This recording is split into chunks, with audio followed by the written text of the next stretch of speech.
चलो क्वेश्चन क्या कर रहा है, रिमेनिंग वाला क्वेश्चन कर रहा है। रिमेनिंग वाला में थोड़ा सा लफड़ा हो जाता है।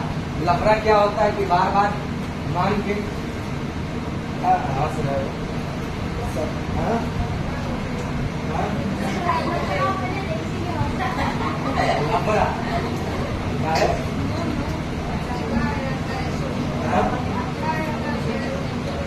लफड़ा कर दिया।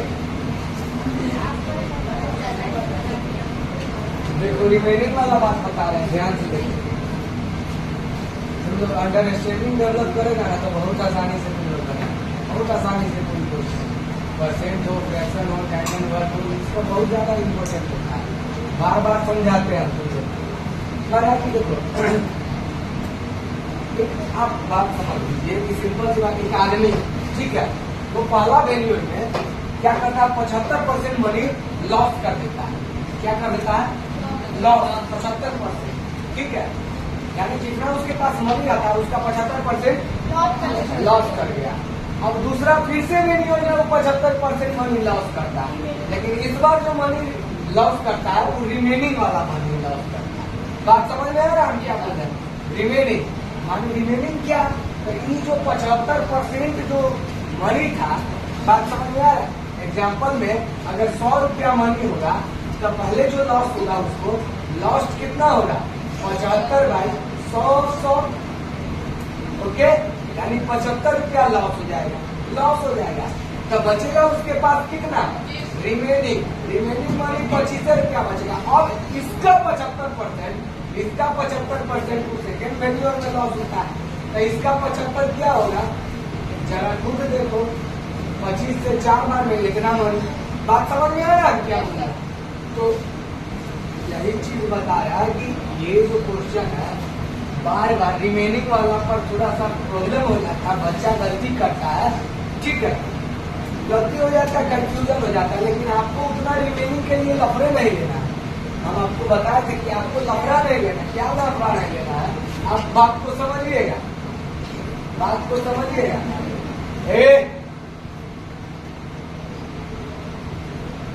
रिमेनिंग का सोचना ही नहीं है, रिमेनिंग सोचना ही नहीं है। कहीं क्यों कैसे, तो आप देखिए जैसे कि सीढ़ी होता है, ठीक है, आपको ऊपर से नहीं बनाना है। जैसे कि यह ऊपर से हमको नहीं बनाना, जितना पहले उसके पास मनी था वहां से नहीं चलेगा। बात समझ में आ रहा है? जब भी रिमाइंडर का बेस्ड वाला क्वेश्चन हो, तो जब भी रिमाइंडर बेस्ड वाला, तो जितना उसके पास मनी था वहां से नहीं चलेगा। बात समझ में आ रहा है क्या बोल रहे हैं?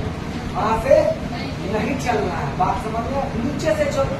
नीचे से क्या चलना है, तो जैसे हम कर रहे हैं लास्ट वेन्यू से चलो। लास्ट बार जो मनी गवाया, लास्ट बार कितना गवाया, कितना परसेंट, 75% गवाया। ठीक है, ऑफ रिमेनिंग भूल जाइए, ऑफ रिमेनिंग भूल जाइए। जैसे 3 बार गवाया था, 3 बार काम करना होगा। 4 बार गवाया, 4 बार काम करना पड़ता, ऑटोमेटिक हो जाता है। ये देखिए गौर से, मुंह पर बनेगा, कोई कैलकुलेशन नहीं। ऐसे एक पर जाइएगा, बहुत बड़ा कैलकुलेशन हो जाएगा। कैसे, तो देखिए हो रहा है कि 75% को अंतिम यानी तीसरा बार गवाया, और उसके बाद उसको कितना बचा, यह क्लियर कर दिया। जब इतना गवाया 75%, फिर जो बचा मनी उसका 75% गवा लिया, उसके बाद फिर जो बचा मनी उसका 75% गवा लिया, तो उसके पास यह बचा। बात समझ में आ रहा है क्या बोले? आपको कुछ नहीं समझना है, आपको टेंशन नहीं लेना है। देखिए तो सीधी सी बात है, बिगिनिंग में क्या मनी था वही बताना है आपको कि बिगिनिंग में उसके पास क्या था। हम लास्ट स्टेप से तीसरा से उठा के चलेंगे। पॉइंट इसमें 3 हुआ है, एक तीसरा, ये दूसरा, ये पहला। तीसरा पॉइंट से चलेंगे। लॉस्ट कितना किया, देखिए लॉस्ट कितना किया बच्चे, 75%। बात समझ में आ रहा है क्या बोल रहे हैं? लॉस्ट कितना किया, रिमेनिंग उसके पास क्या बचा, REMAING रिमेनिंग क्या बचा बच्चे, 100% में से ही 75% गंवा लिया, तो 25% न बचा। हाँ, 25% न बचा। अब यही रिमेनिंग मनी, तो यही से अब आपको कॉन्सेप्ट लेना है कि ये जो 25% अकॉर्डिंग टू क्वेश्चन डालना है, ये जो 25% है वो 2 रुपया के बराबर है। 1% यहाँ से वैल्यू हो जाएगा कितना रुपया, 2/। 25 के बराबर है कि नहीं है बच्चे। तो इसीलिए यहाँ पर आप देखिएगा, गौर से देखिएगा, तो 100% का वैल्यू, 100% का वैल्यू क्या हो जाएगा, 2/25 गुने 100, कितना रुपया, 25 चौका, 4 गुना 8। बात समझ में आया, 8 रुपया, 8 रुपया। 100% का वैल्यू आया, माने जरा सोचिए, इसका बात समझाएंगे, जरा सोचिए 100% जो वैल्यू आया, क्या चीज का आया। तो देखिए यहाँ से मान लीजिए ऊपर कुछ नहीं, ऊपर कुछ नहीं है, कोई स्टेप नहीं, यही है कि वो 75% गवाया। बात समझ गया, 75% गवाया तो 2 रुपया बचा। तो भाई उसके पास क्या मनी था, गवाने से पहले, यहाँ तीसरा बार थर्ड टाइम जो गवाया, उससे पहले क्या मनी था, उसको 8 रुपया। समझ में आया बात, क्योंकि उससे पहले सीधा मनी जो होता है 100% का, जेबी में जितना है सब 100%। बात समझ में आ रहा है क्या पा रहे हैं। तो ये पहला काम हो गया, पहला स्टेप टूट गया, समझ में आ रहा है। अब आइए दूसरा स्टेप में, फिर दूसरा बार कितना गवाया, यहाँ पर लिखेंगे 2 बार, क्योंकि 3 बार गवाया। एक बार गवाया था इतना बचे, एक बार गवाया था यह, ठीक, तो गवाने से पहले इतना रुपया। बात समझ में आ रहा है। अब दूसरा बार गवाया कितना, जरा सोचिए, सीढ़ी की तरह दूसरा बार, सेकेंड टाइम लॉस्ट कितना किया, LOST लॉस्ट किया, क्या परसेंट, 75%। तब बचा कितना, REMAINING, रिमेनिंग कितना बचा बच्चे, 100% माइनस 75%, यानी कि इसके पास 25%। तो बस यहाँ से हो गया कि 25% के बराबर कितना लेना है, अब 2 नहीं, अब मालूम है आपको कितना, 8। तो इसी जैसे स्टेप आगे बढ़ते चले जाइएगा, बस उतने के ही पल करना, कोई लफड़ा नहीं। ये 25% 8 के बराबर क्या है, क्योंकि पहला 25% जो है तो थर्ड के बराबर हुआ। तो अब फिर जो मानी आएगा 100%। बात समझ में आ रहा है, वही लिखा आएगा। बात समझ में आ रहा है, हम क्या करें।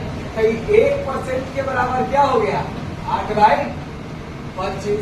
100% के बराबर क्या हो गया, 8/25 गुने 100, यानी 25 चौका 8 चौका 32 रुपया। बात समझ में आया। 100% ये कैमा टाइम का था भैया, कहीं दूसरा टाइम का था, तो 100% दूसरा टाइम। जरा सोचिए आप, फर्स्ट टाइम का निकाल देंगे। अब नाउ फर्स्ट टाइम कितना गवाया, LOST लॉस्ट कितना, 75%। तो रिमेनिंग कितना बचा उसको, रिमेनिंग कितना बचा बच्चे, 100% माइनस 75%, यानी कि 25% रिमेनिंग। अब यही अकॉर्डिंग टू क्वेश्चन जो रिमेनिंग बचा वो उसके बराबर हो जाएगा। बात समझ में आ रहा है हम क्या बोल रहे हैं। यह 25% जो है तो 32 रुपया के बराबर, तो 1% कितना के बराबर, 32/25 का 100% कितना के बराबर, 32/25 गुने 100, 25 चौका हो गया आपको कितना, 4 गुना 8, आपका 248 रुपया। तो सबसे पहले 100% का वैल्यू 248। ये तीसरा टाइम हो गया, 3 बार गवाया था, हो गया 4 बार गवाया था, 4 बार। बात समझ में आ रहा है, क्या करें, मुंह पर बनने वाला। और कैलकुलेशन भी जरूरी नहीं पड़ेगा अगर दिमाग सही से रखिएगा। 75% गवाया, बचा 25%, 25 के बराबर 2 है, तो 1 के बराबर 2/25, तो 100 के बराबर 2/25 गुने। समझ में आ रहा, यस सर, हाँ यस सर, नहीं समझ में आ रहा, हो गया ठीक। इतने पर आंसर हो जाता है कि पहले उसके पास इतना था, लेकिन उसका 3 बार में गवाया है, तीसरा है, तो दूसरा बार देखिए, फिर 75% गवाया, बचा 25%। समझ में आया, यस सर, सिस्टम से समझिए, सिस्टम 25%, तो 25% के बराबर अब कौन हो गया, 8। बात समझ में आ रहा है हम क्या बोल रहे हैं। 1% के बराबर 8/25, 100% के बराबर 8/25 गुने 4 यानी कि 32 रुपया। ये दूसरा बात, अभी भी आंसर हो जाता लेकिन अभी नहीं, एक बार और गवाया हुआ है। देखो सिंपल सी बात है, अभी 32 मल्टीप्लाई होगा फिर 4 से, फिर 4 से 2 मल्टीप्लाई हुआ 4 से, क्या हो रहा है क्योंकि भैया नीचे जो बच रहा है ना वही जो बच रहा है वही 25% है, अब डिनोमिनेटर में फिट होगा, अब जाके काटेगा 100 तो 4 ही लाएगा। बात समझ में आ रहा? यहाँ पर ऐसे भी देख के तुम 32 चौका कर दोगे। हाँ तो कॉन्सेप्ट जैसे जैसे तुम इसके साथ खेलने शुरू कर देना तो उसका फास्ट होते चला जाएगा, सुधारा कर और इसे अच्छा इसको सुधार देते हैं। 4 दूना कितना हो गया 8, 4 12, 128 रुपया था, ठीक है। तो 32 फिर फर्स्ट टाइम क्या परसेंट का आया 75%, बचा कितना उसके पास 25% है, 25% 32 के बराबर है। हाँ तो 1% 32/25 के बराबर, 100% 32/25 गुणे 100 के बराबर, यानी कि 128 रुपया आंसर। समस्या हो कमेंट करेगा क्या बात